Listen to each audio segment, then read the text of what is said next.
Speaking of the federal government, lawmakers are returning to Washington this week, topping the agenda debate over another round of economic stimulus to help get Americans through the coronavirus crisis. But Democrats and Republicans obviously still far apart on some key issues. Kayla Tausche joins us right now with the latest. And Kayla, this is going to be pretty telling. Where are the big issues where they really just don't see eye to eye yet?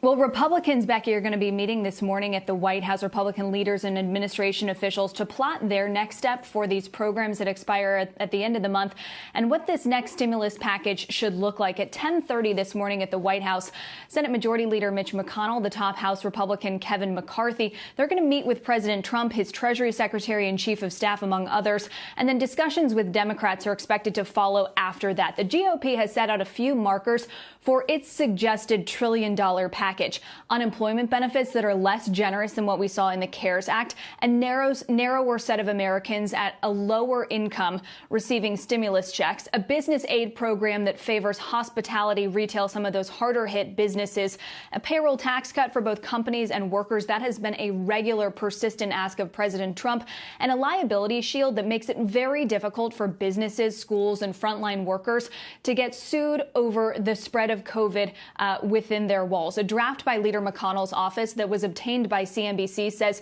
defendants are liable only if they failed to make reasonable efforts to follow applicable public health guidelines and committed an act of gross negligence or intentional misconduct. So that is a very, very strict language there. On Fox News Sunday, Chris Wallace asked President Trump whether that shield and the payroll tax cut will be red lines in negotiations. We're going to see, but we do need protections because businesses are going to get sued just because somebody walked in. You don't know where this virus comes from. They'll sit down at a restaurant. They'll sue the restaurant. The guy's out of business. Right.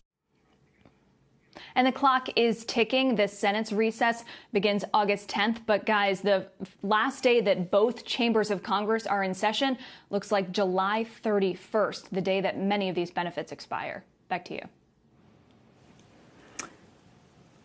Hey, Kayla, very quickly, just a question on that. When you start laying out the language that you just used for what this liability would prevent, you know, that I think I'm just looking back at the language in your report, that it would only happen if they failed to make reasonable efforts to follow applicable public health guidelines and committed an act of gross negligence or intentional misconduct. I mean, this is where the lawyers would really jump in and say even and would be a problem here. Why not use or instead of and if you did any of these things or failed to follow the public guidelines? I mean, this sounds like that could be a pretty contentious debate that goes back and forth between the two parties and even probably within some of the parties.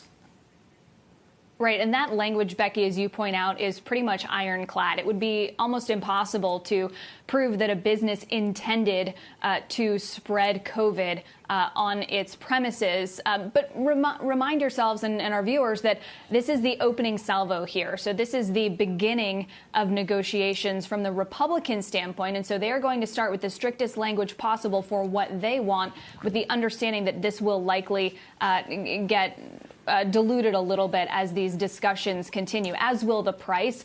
The GOP has laid down a $1 trillion marker. What the House passed in May, it's $3 trillion. So we can expect this package to likely land somewhere in between.